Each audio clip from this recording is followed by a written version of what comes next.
আচ্ছা, চলে এসেছি ক্লাস 11 একটা খুব ভালো অঙ্ক নিয়ে। কি বলেছে, 1 + cos² = 3 cos sin। এই রিলেশনটা আমাকে বলে দিয়েছে আর আমাকে cos এর মানটা বার করতে বলেছে।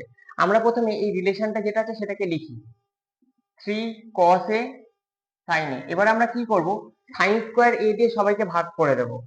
sin²a, এটা কত হবে, cos²a/sin²a। এটা কত হবে, 3 cos a sin a/sin²a। এবার কি হবে, এটা হয় cosec²a।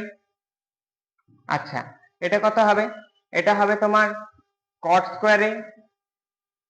হয়েছে, এটা কত হবে, এটা কেটে গেল, তাহলে 3 cot a হয়েছে। আচ্ছা, এখান থেকে আমরা cos² কে কি লিখতে পারি, এটা লিখতে পারি 1 + cot²a + cot²a R 3 cot a হয়েছে।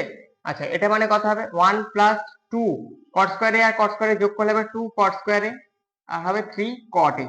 এবার আমরা এক একটা করে কটের মান বসাবো। কটের মান এদের মধ্যে যে কোনো একটা হতে পারে বা দুটো অপশন হতে পারে। তাহলে এই অপশনে কত আছে, হাফ, তাহলে এখানে বসাই 1 + 2 ইন্টু হাফ বসালে হবে 1/4 আর এখানে 3 ইন্টু হাফ, তাহলে কত হচ্ছে 2 2 4। তাহলে এটা কত হচ্ছে 1 + হাফ = 3/2। এটা কত হচ্ছে, এটাও হচ্ছে তোমার 3/2। এটাকে লসাগু করলে যোগ করলে আসবে 3/2 = 3/2, তার মানে স্যাটিসফাই হচ্ছে। তার মানে এই অপশনটা কারেক্ট হচ্ছে। বিটা বসাও, কোথায় বসাবো, এই রিলেশনটাতে বসাবো।